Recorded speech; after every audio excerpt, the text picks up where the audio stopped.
bonjour à tous. Merci d'être venus aujourd'hui à cette table ronde autour de la télésurveillance et sur le sujet de l'accélération et l'élargissement du déploiement de la télésurveillance. Alors on est très content d'aborder cette thématique aujourd'hui. On en avait parlé l'année dernière déjà. Alors l'année dernière, on était en attente de décision dans le PLFSS, le projet de loi de financement de la sécurité sociale. Désormais, ce projet de loi de financement de la sécurité sociale a été voté et comprend une mesure sur l'élargissement et le financement en droit commun de la télésurveillance. Et donc, on a trouvé intéressant de faire un petit point d'étape aujourd'hui, puisque le sujet, le thème de ces universités d'été, c'est un quinquennat pour passer du rêve à la réalité. Donc là, on est complètement dans le sujet, puisqu'il y avait une promesse dans une loi adoptée et où en est-on de la réalité. Et on va essayer d'aborder différents sujets, notamment donc, le point de situation que j'évoquais tout à l'heure, les nécessités d'accompagnement à court terme et à moyen terme, parce qu'un déploiement de télésurveillance, ça ne se fait pas comme ça. Et puis aussi des possibilités d'élargissement, puisqu'aujourd'hui, il y a quelques pathologies concernées, mais pas toutes. Et donc, l'intérêt sera aussi d'avoir un éclairage sur l'ouverture à d'autres pathologies. Alors, on a avec nous tout plein d'intervenants, plus experts les uns que les autres, dont une partie est à distance. Donc, on va essayer de gérer tout ça le mieux possible. Donc, je vais inviter chacun à se présenter, comme ça vous verrez qui est qui. Donc, on va commencer par ceux qui sont à distance. Donc, Sylvie, je vous invite à vous présenter rapidement pendant qu'on accueille. Oui, bonjour à toutes et à tous. Donc, je suis Sylvie Cabane. Je suis chargée de mission innovation numérique en santé et télésanté à l'ARS Occitanie. Et j'étais particulièrement en charge d'accompagner, de favoriser le déploiement des expérimentations étapes de la télésurveillance médicale. Très bien. Yann Maël. Donc, Yann Maël Le Douarin, je suis adjoint au chef de bureau PF3, donc c'est le bureau coordination et coopération à DGOS, désolé pour ces noms barbares. En gros, c'est le bureau à DGOS qui s'occupe de la télésanté au sens large, donc téléconsultation, télémédecine, télésoins et télésurveillance, en partenariat avec la DSS. Donc voilà, donc, je suis sur ce sujet depuis 4 ans maintenant. Très bien. Olivier. Bonjour, Olivier Mir, je suis oncologue médical de formation. Je suis directeur médical au Global chez Amgen sur le développement clinique précoce. Et dans ma vie passée à l'Institut Gustave Roussy, j'étais en charge du département ambulatoire et d'un dispositif qui s'appelle CAPRI, qui a fait l'objet d'une étude dédiée chez les patients atteints de cancer. Merci. Armelle. Oui, bonjour à tous. Merci pour cette invitation. Donc, moi, je suis Armelle Gracier. Je suis la directrice des affaires industrielles du SNITEM. Pour ceux qui ne connaissent pas le SNITEM, c'est le syndicat des fabricants de dispositifs médicaux. Et j'ai sous ma responsabilité le numérique, entre autres. Et j'ai suivi de très près le projet télésurveillance. Et Daniel. Bonjour, bonjour à tous. Donc, je suis Daniel Cheftel, je suis le président et l'un des 3 cofondateurs de Semeia, qui est une start-up qui fait des solutions de télésurveillance dans diverses aires thérapeutiques. Merci beaucoup. Et quant à moi, donc moi je suis Jean-Philippe Allozy, je suis en charge des affaires publiques du laboratoire Amgen. Et laboratoire Amgen qui a accompagné une étude sur la télésurveillance en cardiologie et notamment une évaluation des bénéfices que ça permettait qu'on permettait de tirer la télésurveillance sur les risques d'aggravation des patients et même de mortalité des patients. Donc vous êtes peut-être tous très familiers avec la télésurveillance, mais on va quand même en rappeler quelques éléments. Me corrigeront nos intervenants, mais donc la télésurveillance est une modalité de télémédecine, une des modalités de télémédecine, et qui permet donc de surveiller à distance des constantes d'un patient pour s'assurer qu'elle n'évolue pas dans un mauvais sens et pouvoir prévenir par exemple des exacerbations, des complications, et pouvoir s'assurer que le patient qui est retourné donc chez lui à domicile après un passage à l'hôpital très souvent est dans un état satisfaisant et stabilisé. Donc, la télésurveillance en France, donc c'est pas complètement nouveau, mais c'était d'abord expérimental, puisqu'il y a un programme qui s'appelle ETAP, Madame Cabane en a parlé rapidement, un programme ETAP, donc une expérimentation qui couvrait quelques pathologies seulement, 4, et donc qui ensuite a permis donc de voir un peu comment ça se passait. Et il y avait une grande attente de tous les industriels de l'élargir, et donc ça a été le cas, enfin d'élargir, de le faire passer en droit commun, donc de passer de l'expérimentation au droit commun et d'autoriser des élargissements possibles à d'autres pathologies. Donc ça a été le cas donc, dans ce que je disais tout à l'heure, dans le projet de loi de financement de la sécurité sociale, qui a donc été voté l'année dernière, à l'automne dernier, et qui donc prévoit la possibilité donc d'un financement en droit commun, voilà, sachant qu'il y a encore un certain nombre de textes, donc on va en parler, pour la mise en œuvre de tout ça. Donc l'idée là de la petite heure qu'on va passer ensemble, c'est de voir un peu donc, où on en est, à la fois sur les sujets pratico-pratiques. Encore une fois, je disais, il y a une loi, après comment ça se met en place, les tarifs, etc., comment les différents acteurs se positionnent, quels sont les grands enjeux à court terme, mais aussi les enjeux à long terme. Pour ceux qui étaient à tout à l'heure, l'ARS Occitanie nous évoquait les sujets d'accompagnement des patients et des professionnels de santé, parce que c'est bien joli de vouloir faire du numérique en santé, mais il faut encore que tous ceux qui sont concernés soient bien préparés, sachent s'en servir et qu'on travaille sur les usages. Donc c'est bien un des enjeux aussi de cette télésurveillance médicale. Et puis on parlera aussi, donc, comme je l'ai dit tout à l'heure, sur les possibilités de couverture d'autres pathologies, parce qu'aujourd'hui, on a 5 aires thérapeutiques qui peuvent être concernées, donc l'insuffisance cardiaque, l'insuffisance rénale, l'insuffisance respiratoire, le diabète et les prothèses cardiaques implantables. Mais c'est ça parce que c'est là qu'il y avait des choses qui étaient prêtes. Donc les programmes étapes et tout ce qui a pu être fait, mais pour autant, ça peut possiblement être ouvert à d'autres pathologies. Donc on verra aussi dans quelles conditions ça peut être le cas et les bénéfices qu'on peut en attendre. Voilà, donc voilà pour l'introduction, peut-être un petit peu longue, mais pour planter le décor. Et donc on commence tout de suite donc, par un peu un point d'étape législatif ou réglementaire. Donc peut-être que Yann Maël, vous pouvez nous faire un peu un panorama un peu de là où on en est, et puis après on verra comment les différents acteurs se positionnent, les attentes qu'ils ont encore vis-à-vis de tout ça. Là, on en est. L'année dernière, vous avez fait il y a eu une intervention justement sur le avant la LFSS. Là, on tombe avant la publication des décrets et des textes qui permettront efficacement de rentrer dans le droit commun et que la bascule d'étape dans le droit commun puisse se faire et que les nouvelles autres pathologies puissent demander un accès au marché. Donc, je pense qu'il faudra refaire une 3e session l'année prochaine, après publication des textes, pour faire le premier bilan à 6 mois. Ce qui sera d'ailleurs très intéressant. On reviendra, je pense, tous avec plaisir. Donc, en fait, on en est là. C'est qu'il y a un petit décalage, que je pense que vous l'aurez tous noté. Il y a eu des élections présidentielles entre-temps et législatives. Donc, il y a un petit décalage.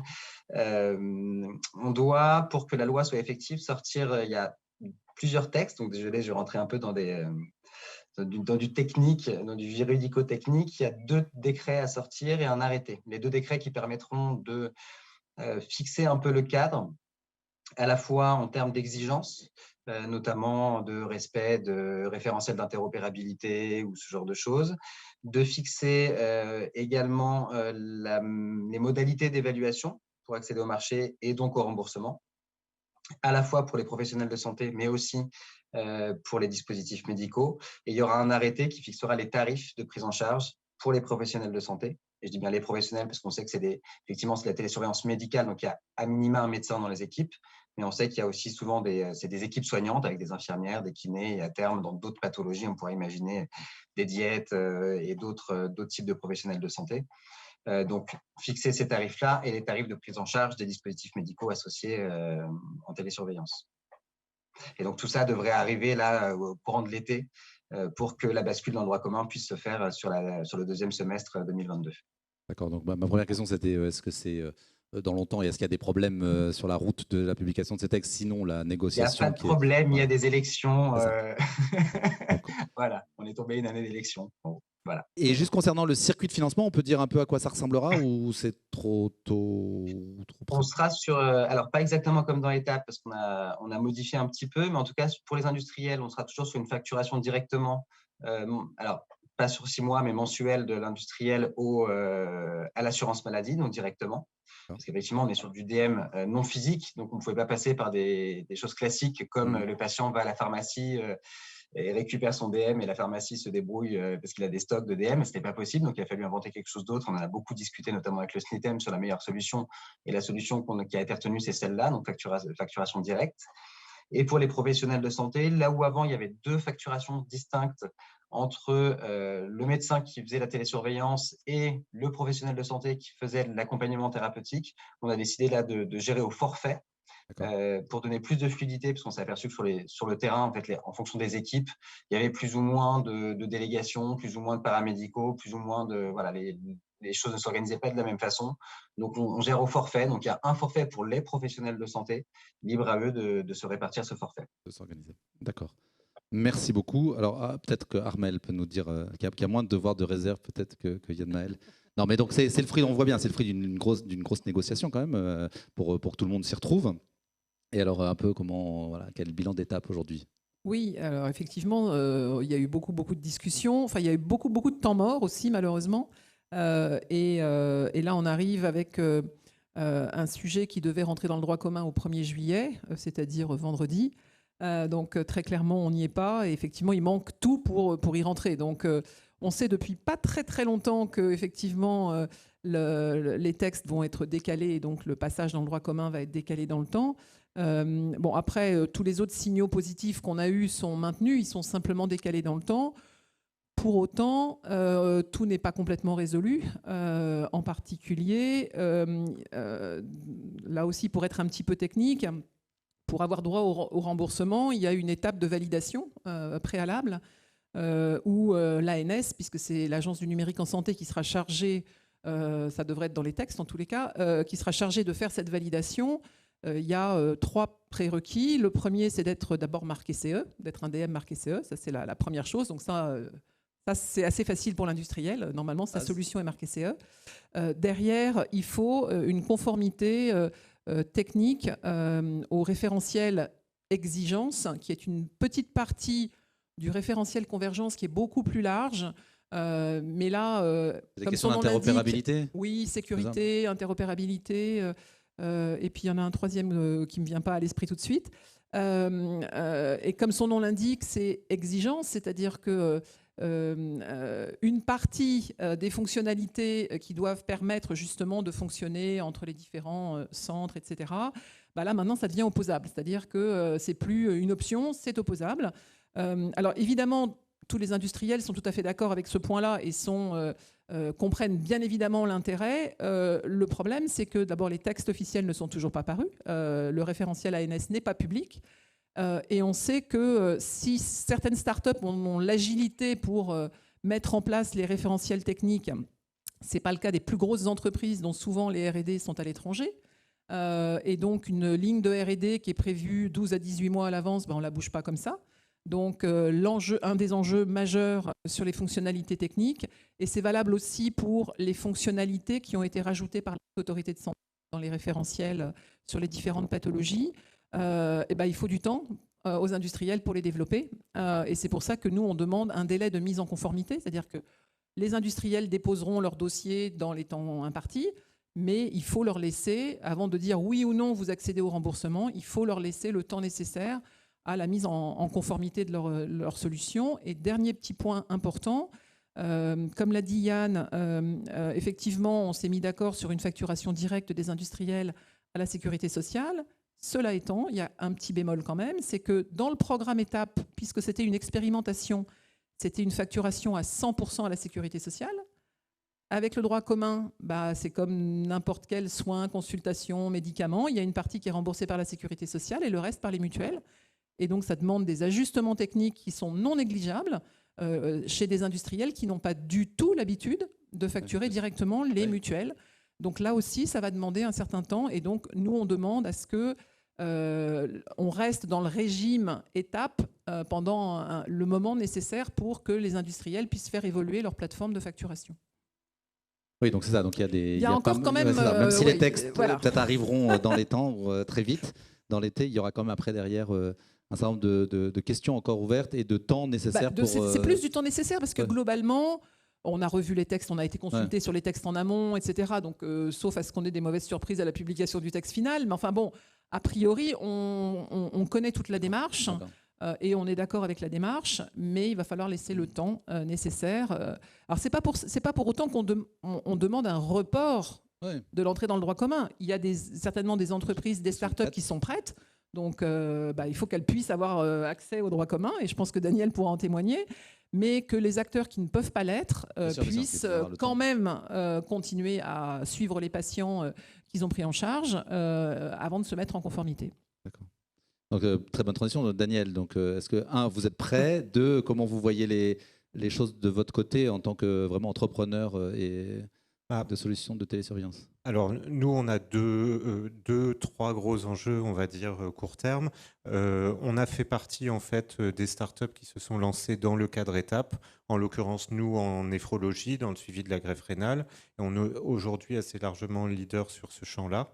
Et il y a eu une très bonne nouvelle dans la discussion, d'ailleurs très intensive et très constructive qu'on a lue avec la HAS, avec le ministère, avec l'assurance maladie, avec les cabinets divers et variés, même au niveau de Matignon, de l'Élysée, avec qui on avait pu discuter. En fait, le résultat de la généralisation, c'est une discussion qui remonte déjà à un moment. Ça fait au minimum depuis la fin de l'année dernière et probablement encore avant que les discussions se sont amorcées sur le cadre de généralisation. Donc on ne peut pas dire que du côté des pouvoirs publics, on a manqué de bande passante pour nous écouter, parce que et ça dit aussi à quel point ça peut être un outil stratégique pour le système de santé, la télésurveillance. Alors à très court terme, en fait, les enjeux sont ceux que Yann Maël a dit et que Armelle a dit aussi, c'est l'espèce de, au-delà de la généralisation, c'est l'espèce de petit scénario de transition qu'on a à dessiner pour pouvoir faire en sorte que finalement ce soit sans couture du point de vue de ceux qui doivent bénéficier de la télésurveillance, à savoir les professionnels de santé d'un côté et les patients de l'autre. C'est-à-dire que finalement, nous, on est à la mine derrière pour faire en sorte que ces fameux référentiels d'interopérabilité, on puisse les mettre en œuvre. Du côté des pouvoirs publics, ils doivent construire en fait quasiment des chaînes d'audit pour pouvoir nous inspecter et vérifier qu'on fait tout bien.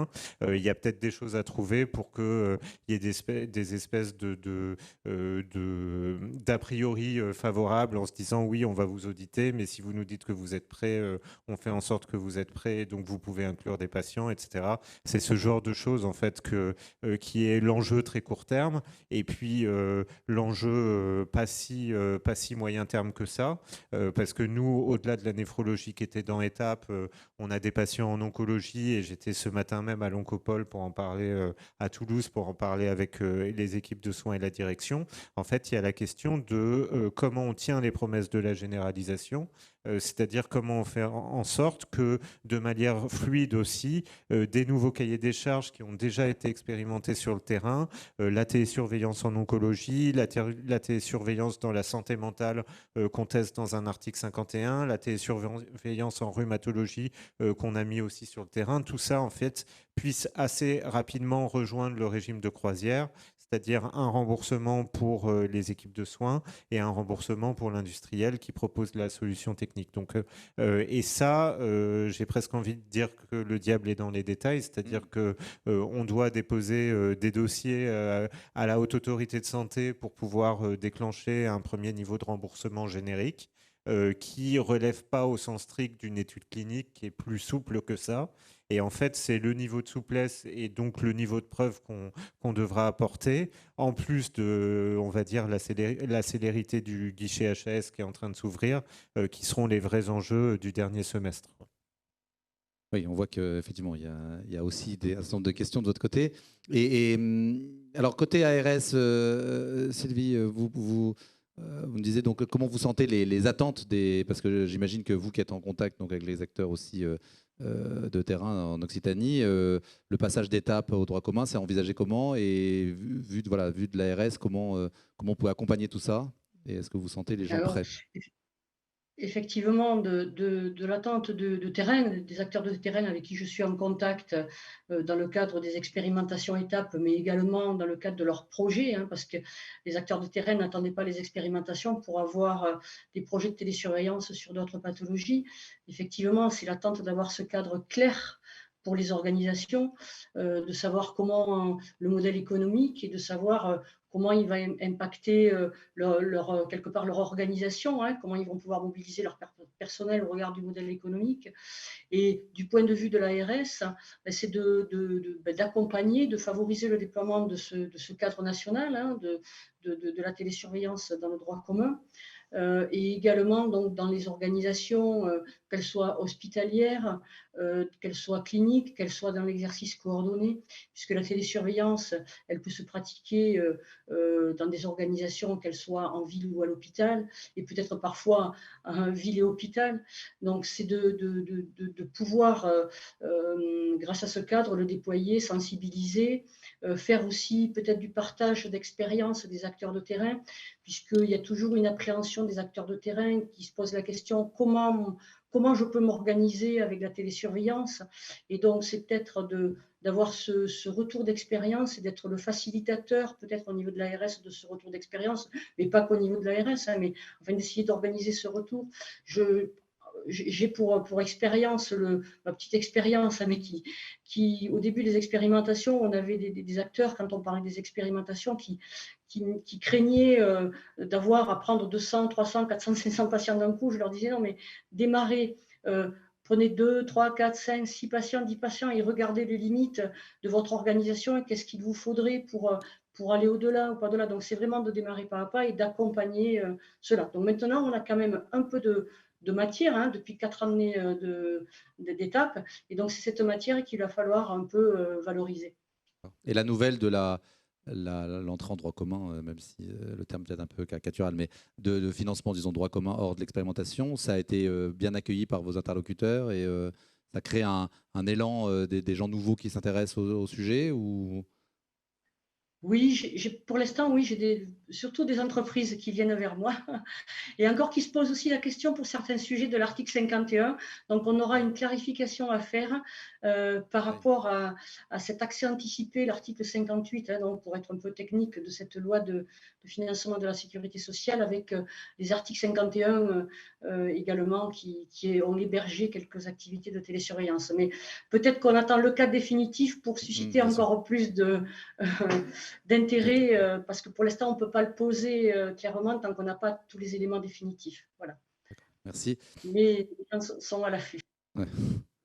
Alors, Olivier, votre expérience en matière donc de télésurveillance, donc plutôt en oncologie à Gustave Roussy, comment vous voyez un peu ce sujet aussi d'entrée en droit commun, de préparation des établissements eux-mêmes à ces nouvelles modalités d'exercice, parce que c'est quand même assez nouveau, et de ce que vous comprenez du cadre tel qu'il a été posé en France, est-ce que c'est de nature à encourager le développement de ces nouvelles modalités de télémédecine? Bon, j'abonde tout à fait dans le sens de ce qui a été évoqué, notamment à l'instant par Madame Cabane, c'est-à-dire qu'il y a un enjeu qui est un enjeu organisationnel. Pour les établissements de santé, pour les professionnels de santé, c'est majeur. Et c'est d'ailleurs ce qui ne ressort pas beaucoup des publications scientifiques qui ont été faites sur le sujet. On nous parle beaucoup de l'aspect technologique, mais finalement, le changement organisationnel, managérial qui va avec ça, c'est très important. On n'est pas que sur de la collecte de données pour préparer la prochaine venue à l'hôpital. On est dans un système où on peut avoir une alerte, la nécessité d'une intervention, ça demande une organisation derrière des équipes d'une part, et puis d'autre part, ça demande la formation des équipes. Et là, il y a un cahier des charges qu'il va falloir définir de façon collective sur quel type de formation, sur quelle durée. Enfin voilà, il y a des questions docimologiques quasiment à se poser. Pour l'instant, il n'y a pas de formation certifiante, diplômante en la matière. Or, effectivement, on ne peut pas s'improviser moniteur de télésurveillance du jour au lendemain si on n'en a pas un petit peu l'expérience. Donc voilà, je pense qu'il y a une partie de ces enjeux qui vont poser des questions à court moyen terme. Au-delà de ça, je pense qu'il y a aussi une différence nette sur les volumes à traiter en fonction du parcours considéré. C'est-à-dire que finalement, l'oncologie, c'est un monde. Et naturellement, si on a une ambition qui est de s'occuper de patients qui ont un cancer du poumon métastatique, on n'est pas dans la même situation que pour un cancer de prostate métastatique mais hormonosensible. le temps n'est pas le même, les alertes ne vont pas être les mêmes non plus, les parcours vont être très différents. Donc ça, c'est quelque chose qu'il va falloir examiner dans un contexte de réglage fin, pour ne pas utiliser l'horrible anglicisme fine-tuning que vous connaissez. Oui, alors juste avant de reparler d'oncologie, Yann Maël, je posais la question de ce que le ministère de la Santé pouvait attendre de bénéfique de cette généralisation de la télésurveillance, et qu'est-ce qu'il faut pour réussir? Parce qu'on voit que là, on a une loi, après on a les textes, on a bien compris que c'était l'urgence maintenant, mais il y a quand même des besoins d'accompagnement des uns des autres, de mise en place d'usages, etc. Et comment aujourd'hui, pour pas que ça soit, je ne vais pas dire que ça fasse flop, mais pour pas que ça prenne pas, qu'est-ce qu'il faut rajouter, et comment le ministère envisage d'accompagner les acteurs dans cette réussite? J'ai pas mal de commentaires en fait et d'idées qui me viennent en tête avec cette question. Déjà sur la façon de faire, je pense qu'il faut continuer à faire ce qu'on a fait depuis 4 ans. D'abord sur le programme étape, puis sur la suite, parce que le modèle de droit commun, il est effectivement sorti en LFSS 2022. Pour autant, ça fait 3 ans facile, 2-3 ans qu'on discute avec Armel notamment et le SNITEM, avec les ARS, avec les acteurs, où on se dit, tiens, le droit commun, on le voit comme ça, il est comme ça dans l'étape, il y a des articles 51 qui arrivent qui montrent ça, il y a la crise Covid avec d'autres organisations qui montrent ça, on en tire quoi collectivement comme conclusion? Tiens, j'ai une idée, on pourrait peut-être essayer ça, et vous en pensez quoi? C'est-à-dire qu'on a co-construit, on a pas mal échangé. Après, il y a la partie dure qui est la construction de la loi, qui est la construction du décret. Là, on revient dans des choses beaucoup plus, on va dire bordées en termes d'échange et de co-construction. Mais je trouve que cette co-construction qu'on a eue, à la fois officielle et, j'allais dire officieuse, entre guillemets, mais qui n'est pas officieuse, qui est simplement de l'échange vraie vie et sur le terrain de ce qui se passe, est hyper important pour la suite. Après, deuxième commentaire, c'est de se dire, s'il y avait une solution miracle pour la télésurveillance, on le saurait. Aujourd'hui, quand on a commencé les réflexions, 0 pays au monde remboursait de façon généralisée la télésurveillance. Aujourd'hui, on est 3 dans le peloton de tête. Il y a les États-Unis qui remboursent de façon complètement différente, c'est-à-dire qu'eux, ils ne payent que les professionnels de santé, et c'est aux professionnels de santé de s'acheter le matériel. Et pour l'instant, les premiers retours sont assez négatifs. Sont assez négatifs aussi pour d'autres raisons, parce que c'est des indications très larges et qu'en fait, le retour sur investissement pour le ministère, leur ministère à eux, est assez négatif et que ça a du mal à se déployer. On a l'Allemagne, mais l'Allemagne a choisi autre chose, c'est-à-dire un accès précoce qui a effectivement accéléré, duquel d'ailleurs on s'est un peu inspiré pour l'article 58, le fameux accès anticipé, donc qu'on appelle le DIGA en Allemagne, qui marche bien, mais qui ne prend pas en charge les professionnels de santé. Donc, autre problématique, comment motiver un écosystème professionnel de santé à se mettre en ordre de marche.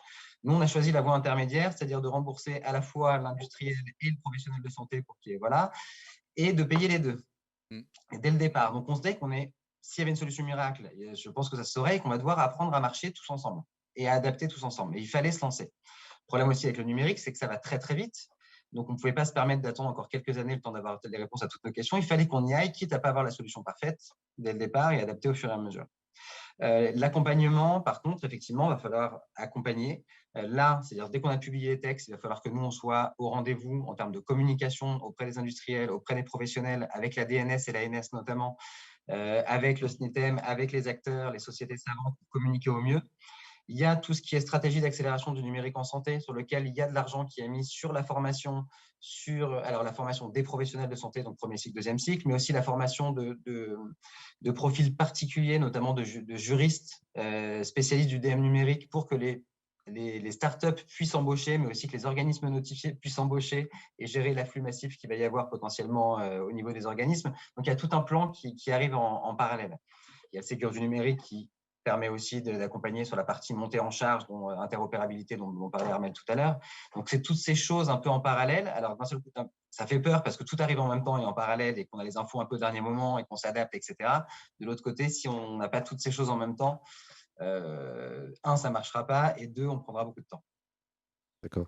Et Daniel, sur le terrain concrètement, donc avec les professionnels de santé, les organisations de santé avec lesquelles vous travaillez, vous sentez aussi ces besoins-là? Il y a quelque chose qu'il faut absolument sauver et qui est à mon avis un enseignement positif d'étape, c'est que d'abord le constat c'est qu'il n'y a pas une organisation de télésurveillance qui ressemble à une autre. En fait, dans chaque service, il y a des adaptations qui sont faites, des choix qui sont différents. Et donc, un des enseignements d'étape, ça a été l'espèce de fluidité qui a été créée et qu'il faut absolument préserver dans le droit commun, en fait, entre les industriels d'un côté et les structures de soins de l'autre. C'est-à-dire que, effectivement, une des petites choses d'étape un peu discrète, c'est que on avait autorisé les industriels à faire du préfiltrage infirmier, c'est-à-dire à avoir des ressources paramédicales du côté de l'industriel. Alors, dans l'organisation très classique des soins, c'est presque une hérésie, mais dans les faits, c'est ce qui a marché. Nous, typiquement, au départ, on se vivait uniquement comme une solution technologique, et donc on avait embauché des gens en charge de faire du support informatique extrêmement classique, et on s'est aperçu que avec une solution technologique d'un côté, les organisations de soins classiques, essentiellement hospitalières, il faut le reconnaître, de l'autre, et au milieu de ça, une fonction de support d'un software as a service classique. En fait, ça marchait, mais je dirais plus critiquement que ça marchouillait. Ça veut dire les recrutements étaient assez faibles. Bon, et donc, en fait, 1 an après notre démarrage, très concrètement, on a embauché notre première infirmière qui fait des choses très variées, qui aide les équipes de soins à recruter les patients, qui les forme, qui contribue à l'accompagnement thérapeutique du patient et qui va jusqu'au filtrage des alertes. Voilà. Et donc, dépendamment des services, on va plus ou moins loin, mais on propose tout. Et ça n'est que en proposant toute cette palette de services que finalement on arrive à répondre aux besoins des équipes de soins. Parce que la réalité des établissements hospitaliers, la télésurveillance ne la change pas, c'est-à-dire qu'il y a un manque de ressources, même dans les services de pointe avec lesquels on travaille, parce qu'un service de greffe rénale, c'est un service de pointe, un service de greffe pulmonaire, c'est un service de pointe, et même un service d'onco, c'est un service de pointe. Donc les gens, en fait, nous ont pas attendus pour se staffer avec des fonctions de suivi, etc. Et malgré tout, même avec ça, ça ne suffit pas. Donc, et quand bien même, finalement, on aurait le budget du côté hospitalier pour embaucher des infirmières de suivi, des case managers, des IPA, en fait, on est dans un moment transitoire, j'espère, où l'hôpital public est probablement plus assez attractif pour pouvoir recruter ces profils-là. Et donc nous, on est aussi là pragmatiquement pour intervenir et faire en sorte que si on veut que ça marche, qu'il y ait des ressources de notre côté pour que ça fonctionne. Donc ça, c'est le premier point, on va dire, de terrain. Et il faut absolument, dans le conventionnement qu'on va pouvoir avoir avec les équipes de soins, qu'on puisse continuer à faire ce qu'on fait aujourd'hui, voire dans des discussions avec la Haute Autorité de Santé, générer des nouvelles délégations de tâches qui nous permettent d'aller encore plus loin sur ce sujet-là. Donc ça c'est le premier point. Juste sur ce point, quand même, peut-être une réaction, parce qu'on comprend l'idée de porosité et d'adaptation aux différentes organisations, c'est très bien. Après, est-ce qu'il n'y a pas des problèmes de concurrence? J'aurais juste au sujet de l'infirmier, mais c'est vrai qu'on entend partout qu'il y a des pénuries d'infirmières. Est-ce que ça fait pas... ça peut pas faire un peu peur je ne sais pas, Olivier, vous voulez intervenir là-dessus? Oui, alors bon, c'est une expérience qu'à 6 mois maintenant, mais je continue à jeter un œil sur ce qui se passe dans mes anciennes maisons. Ce sont des postes qui sont quand même assez attractifs, hein. Donc c'est voilà, la fonction est intéressante, elle est valorisante. L'écueil, c'est qu'il ne faut pas déshabiller Pierre pour habiller Paul. C'est-à-dire finalement, si on a une infirmière qui démissionne d'une fonction de soins cliniques au lit du malade en hôpital de jour pour prendre ce type de fonction, effectivement, on risque d'amplifier ce phénomène inquiétant actuel. Mais en tout cas, voilà, l'attractivité de la fonction, elle est là. Ouais. Honnêtement, je pense que voilà, ce sont des postes qui sont pas très difficiles à pourvoir. En revanche, il faut effectivement que les professionnels de santé concernés soient formés, soient à niveau pour que ce soit faisable. Sylvie, c'est quelque chose que vous voyez aussi dans vos discussions, parce qu'on disait que c'était un peu pour aider à accompagner toutes les organisations différentes, c'était intéressant que la solution de télésurveillance puisse voilà, être à géométrie variable finalement. Et est-ce que vous voyez ça? Alors, par rapport à ce qui vient d'être dit, ce besoin d'un accompagnement complémentaire, je ne sais pas aujourd'hui, ça a été vrai dans les expérimentations, mais pour certains professionnels que j'ai consultés, ils ont réussi à trouver des organisations internes, justement, des infirmières qui ont été dédiées et justement avec une attractivité, un autre intérêt, quelque chose de nouveau. Ce qu'on va pouvoir observer dans le cadre du droit commun, c'est aussi les organisations qui vont se mettre en place par rapport à la déclaration qui est à effectuer auprès de l'ARS, puisque la loi a prévu qu'une déclaration des opérateurs, des effecteurs, des organisateurs du soin, de télésurveillance. Et donc, dans cette déclaration, il va être demandé qu'est-ce qui est prévu en termes de continuité des soins, quelle organisation, est-ce que vous avez délégué des actes. Alors, je ne sais pas ce que prévoit le cadre réglementaire en termes de délégation, ce qu'évoquait M. Selzel, mais on va pouvoir observer tout ça et peut-être voir les difficultés ou pas, et peut-être aussi en tirer un retour d'expérience au-delà d'une déclaration qui n'est pas une autorisation, c'est juste une déclaration. On va pouvoir aussi se servir de cette matière en termes d'organisation des soins. Et bien sûr, il faudra que ça vive. On ne va pas pouvoir le faire en un mois. Il faudra que cette base de données s'enrichisse. Voilà. Ce qu'on dit depuis le début, c'est que ça prendra un peu de temps pour s'adapter de tous les côtés. Ok. Vous aviez un deuxième point Alors, c'est un point un peu plus technique, mais au fond assez politique.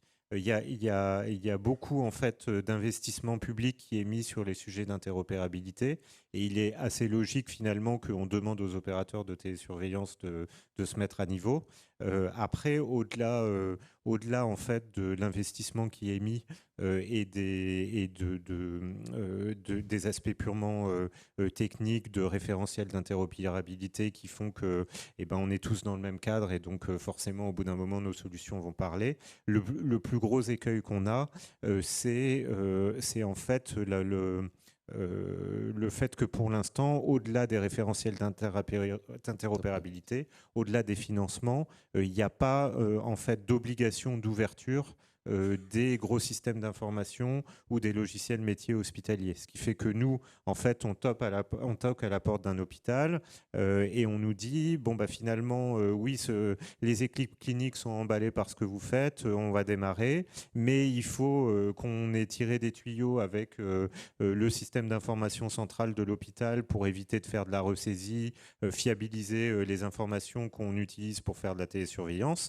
Donc tout ça, c'est parfait, mais on a une feuille de route à 5 ans qui est complètement bouchée et on a vaguement un petit slot pour vous dans 2 ans et demi et ça va représenter 100 000 € d'investissement pour l'établissement parce que la moindre ligne de code pour faire de l'interopérabilité est très chère. Donc on est face en fait à une espèce d'immobilisme des gros logiciels hospitaliers ou des logiciels métiers qui voient les opérateurs de télésurveillance comme des concurrents alors qu'on est plutôt complémentaires. Et donc à un moment, il faut réussir à débloquer cette situation par des choses qui, au-delà des incitations financières, au-delà d'un cadre technique commun, sont de l'ordre plutôt de la contrainte parce que sinon ça ne bougera pas. Oui, donc il y a l'adaptation des organisations et aussi des systèmes d'information pour que ça communique. Alors, on s'était dit qu'on parlerait d'élargissement à l'oncologie aussi. Alors, déjà, premier point, Olivier, puisque vous avez l'expérience de ça, Capri, qu'est-ce qu'on peut attendre de la télésurveillance? Alors, on a bien compris, en oncologie, ça ne veut pas dire grand-chose, parce qu'il y a tellement de situations différentes. Peut-être en prenant un exemple, mais voilà, qu'est-ce que ça peut apporter? Qu'est-ce que Capri a pu montrer ou peut montrer de ce que ça peut apporter? Alors effectivement, c'est un exemple parmi d'autres, mais on l'a, donc on en profite. Voilà. On va dire j'ai un lien d'intérêt, un conflit d'intérêt avec cette étude. En gros, l'idée, c'était de faire du suivi chez les patients atteints de cancer métastatique, donc plutôt à un stade avancé de la maladie, avec un traitement par voie orale. L'étude a montré qu'on améliorait un item qui peut être assimilé à de la qualité de soins, c'est-à-dire qu'on réduisait l'incidence de toxicité sévère liée aux médicaments. Simplement parce qu'on les prend en charge plus tôt, en fait. Donc voilà, et ça évite au passage un aller-retour à l'hôpital. 2, on maîtrisait mieux les coûts puisqu'on avait moins de journées d'hospitalisation. Ça baissait de quasiment 40%. Et 3, on améliorait l'expérience patient. Donc ce trépied, là, la triple ambition des santé publiques anglo-saxons, le triple aim, était atteint. Ensuite, voilà, je redis, un des grands enseignements de cette étude, ça a été que la clé, c'est l'organisation managériale qui va derrière. Et donc, je pense qu'effectivement, le biais de l'étude, c'est qu'elle était monocentrique dans un très gros centre où les gens se connaissent et on avait de quoi mettre 1,6 équivalent temps plein infirmier sur la gestion de l'interface, ce qui n'est pas le cas partout. Et naturellement, je pense qu'il faudra des modèles beaucoup plus flexibles et effectivement avoir la possibilité, en plus de la solution technologique, d'amener une solution organisationnelle et de l'effectif, c'est absolument indispensable parce que l'oncologie, c'est pas l'Institut Gustave Roussy. L'oncologie en France, 50% se fait dans le privé. Hein. Et quand je dis privé, c'est pas ESPIC et CLCC, c'est privé, où les volumes ne sont pas les mêmes. D'accord. Alors, Armelle, donc il y a des bénéfices. Comment ça peut se passer demain pour que l'oncologie puisse être un sujet de télésurveillance? Et deux, est-ce qu'il y a des acteurs qui sont prêts et comment vous voyez les choses? Alors, de toute façon, c'est le fait de la loi que, en fait, on commence par étapes parce que finalement, il y avait eu les expérimentations et que tout naturellement, ces 5 indications tombent automatiquement dans le droit commun. Mais bien évidemment, le but de la loi, c'est que finalement, n'importe quelle pathologie et n'importe quel patient puisse, puisqu'il a une pathologie chronique, et l'onco peut être considéré comme une pathologie chronique maintenant, puisse être télésuivi. Donc évidemment, la logique veut qu'on puisse élargir très rapidement, et on a déjà beaucoup de questions, nous, de nos adhérents, qui ont des solutions dans leur pipe. Alors peut-être plus en onco que dans d'autres indications, mais il y a d'autres indications qui sont dans leur pipeline, de dire, et nous, comment ça va se passer? C'est pas hyper facile de répondre parce qu'à ce stade, la seule chose qu'on sait, c'est que le premier passage sera par la Haute Autorité de Santé, parce qu'il va falloir qu'il y ait une évaluation pour définir finalement un référentiel sur une nouvelle pathologie. Juste quand on dit référentiel, c'est quoi? C'est qu'est-ce qu'on va surveiller? Pourquoi? Avec Oui, quel c'est ça. C'est la bénéfice partie attendu? clinique qui est faite par la Haute Autorité de Santé qui va définir la typologie des patients, comment ils doivent être suivis, quels sont les critères de suivi, combien de temps, etc. Parce que la HAS fait habituellement quand elle évalue une solution, enfin, ou un dispositif médical ou un médicament. Mais c'est vrai qu'aujourd'hui, les entreprises sont un peu dans le brouillard pour savoir qu'est-ce qu'elles doivent mettre dans leur dossier. Et on ne sait pas non plus quand le guichet va être ouvert. Et donc, c'est un petit peu problématique parce qu'elles ont forcément des données cliniques. Est-ce qu'elles seront suffisantes au regard des attentes de la Haute Autorité de Santé? Aujourd'hui, on n'a pas trop d'indications sur ce que l'HAS attend véritablement pour créer un nouveau référentiel. Donc c'est un petit peu la difficulté qu'ont les entreprises aujourd'hui. Mais oui, effectivement, je suis sûre qu'il y en a plein qui sont prêts enfin, ils n'en parlent pas forcément, parce que ça reste forcément un peu stratégique. Maintenant, ça et là, il y en a qui nous en parlent. Et oui, il va y avoir des dossiers qui vont être déposés à la Haute Autorité de Santé. Est-ce qu'il ne faut pas qu'il y en ait un qui se lance? Certainement, mais pour l'instant, il n'y a pas de guichet, les textes ne sont pas parus, donc on ne sait même pas à partir de quand le premier dossier pourra être déposé à la Haute Autorité de Santé. Et Semeya, vous êtes prêt à vous lancer ou... En fait, concrètement, après la néphrologie, nous, dans le temps, on s'est déployé sur l'oncologie. Et comme le disait Olivier, on a choisi, c'est-à-dire qu'on a démarré par le cancer du sein. Beaucoup de patientes, des parcours complexes mais un peu différents entre le cancer localisé, le cancer métastatique, les différents cancers du sein. Donc c'était déjà intéressant de travailler là-dessus directement. Et on est venu avec, on va dire, 3 petites innovations par rapport à la télésurveillance classique en oncologie. C'est qu'on a étendu ça à la surveillance automatisée des parcours de soins, c'est-à-dire qu'on est capable de savoir, de suivre le parcours de soins du patient à distance également de manière automatique, sans intervention des médecins. On sait quand il est passé en pharmacie, on sait quand il est allé chez son médecin de ville. Et ça, les oncologues étaient, sinon aveugles, au moins assez myopes à toute cette partie-là. Donc, il y a du ville-hôpital qui peut se faire comme ça de manière assez intéressante. Et puis, le deuxième aspect, c'est qu'on a commencé à mettre de l'IA dans le suivi en oncologie, et notamment en fait pour être plus simplement réactif sur ce qui se passait dans le parcours de soins du patient, mais aussi être prédictif, c'est-à-dire pouvoir dire à un oncologue médical, la patiente que vous avez mise sous hormonothérapie, elle devrait faire son hormonothérapie pendant 5 ans, et en fait elle a un très gros risque de s'arrêter dans les 6 mois qui viennent. Et donc en fait tout ça, ça crée aussi des nouvelles questions organisationnelles parce que qu'est-ce qu'on fait avec les scores de risque? Finalement, est-ce qu'on donne 3 fois plus de temps d'infirmière à une patiente qui risque de dropper dans 6 mois qu'à celle qui va être stable jusqu'au bout, etc. Donc toutes ces questions-là, en fait, concrètement dans les CLCC dans lesquels on a commencé, dans les cliniques privées dans lesquelles on a commencé, dans les centres de scénologie publique dans lesquels on travaille, en fait, on est en train de le tester et donc on accumule à la fois des résultats et puis des modes organisationnels qui alimenteraient un futur cahier des charges d'un côté et aussi probablement des éléments d'évaluation. Et donc, il faut qu'on arrive pour aller au guichet HAS, d'abord, il faut qu'il existe. Ensuite, il faut qu'on nous dise ce qu'on va mettre dans le dossier. Et donc, concrètement, pour nous, c'est l'étape d'après. Parce que finalement, pour l'instant, la solution est mise à disposition gratuitement des centres. Les centres font de la télésurveillance sans financement de l'assurance maladie. Et donc, la pilotite a ses avantages parce qu'on accumule de l'expérience. Mais elle a ses anti-inconvénients, c'est qu'on va rapidement... les équipes de soins peuvent assez rapidement s'épuiser s'il n'y a pas de modèle derrière. D'accord. Yann Maël, c'est donc l'avenir, la télésurveillance passe par l'oncologie Non, par l'oncologie, mais on en est persuadé depuis assez longtemps. Et c'est aussi pour ça qu'on a, à l'époque, autorisé pas mal d'aspects de télésurveillance dans l'article 51 et qu'on n'a pas borné à étapes.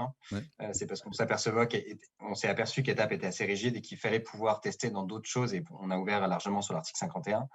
Le cancer, je pense que l'oncologie feront partie des premiers à frapper à la porte du guichet.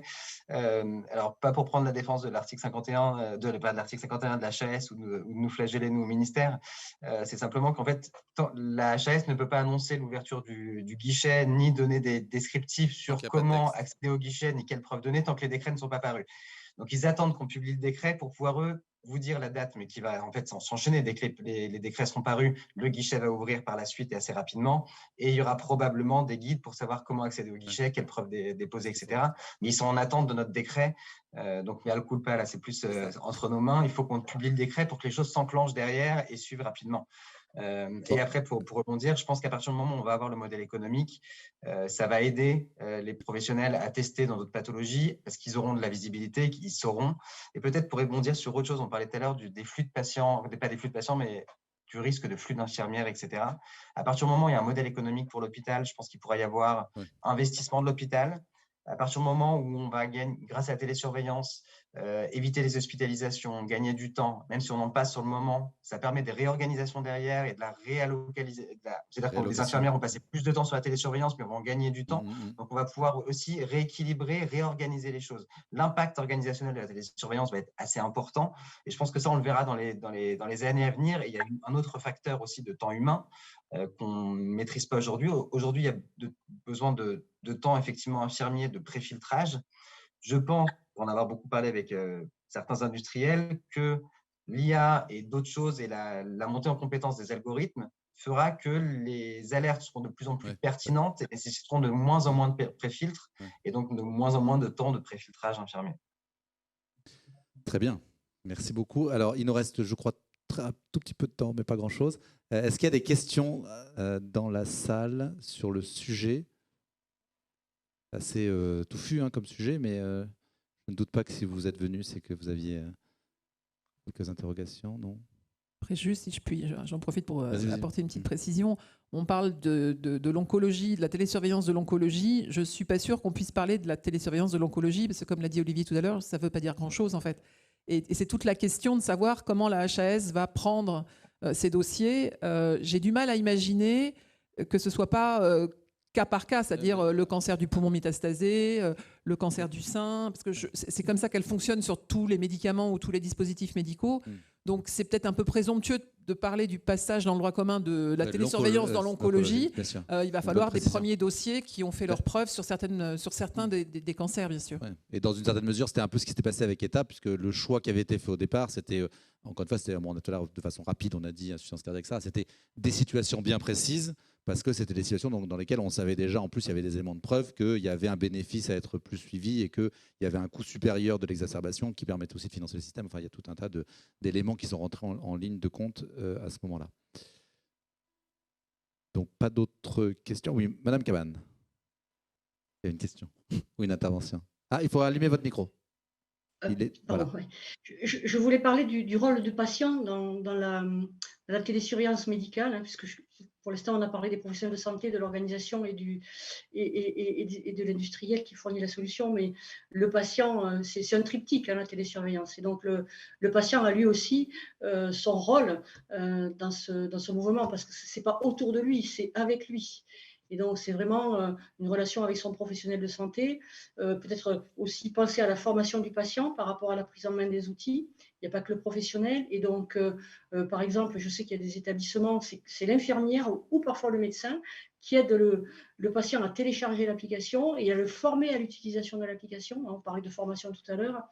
Donc, vraiment, c'est aussi un partenaire important, essentiel dans cette télésurveillance parce qu'elle est pour lui, in fine. Ouais, merci, c'est clé. Et c'est vrai que dans le programme aussi de l'ARS qui nous a été présenté tout à l'heure, il y avait aussi ce volet patient qui était très fort. Et j'imagine que dans le quotidien d'une entreprise comme la vôtre, la formation, enfin l'accompagnement des organisations à ce que les patients adhèrent, c'est un élément clé dans la réussite. En fait, nos infirmières parlent aux patients quasiment essentiellement, en dehors des espèces de réunions de staff virtuelles qu'elles ont avec les équipes de soins. Et on a d'autres équipes, plutôt de chargés d'orgas, qui s'occupent de l'organisation avec les professionnels de santé et les établissements. Donc on est bien des deux côtés. Et effectivement, oui, si la question est qu'est-ce qu'on fait avec les patients, on ne fait pas de télésurveillance sans patients. En plus, il y a un côté réglementaire, hein. L'industriel a l'obligation, dans le cadre du marquage CE, d'assurer la formation de ceux qui les utilisent aux produits qu'ils commercialisent. Ouais, donc, très bien, merci beaucoup. Merci d'avoir... Oui, une question, allez-y. Je ne sais pas du tout si on est complètement hors délai ou pas, mais on prend les questions, c'est le plus important.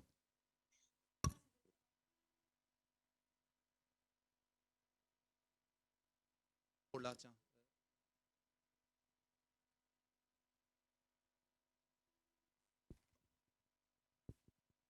Bonjour, Patricia Gros, je représente le centre Télémédoc des médecins spécialistes libéraux de l'Hérault. Petite question, sur un volume de 100 patients, alors, je connais un peu mieux, moi, l'insuffisance cardiaque, un peu moins le domaine de l'oncologie, mais peut-être que vous pouvez me répondre. Combien d'infirmières faut-il pour faire cette régulation et cette éducation thérapeutique et cet accompagnement? C'est juste une question un peu curieuse. Moi, je peux commencer à vous répondre, hein, oui. puisqu'on le voit empiriquement, mais c'est très dépendant effectivement de l'intensité du suivi.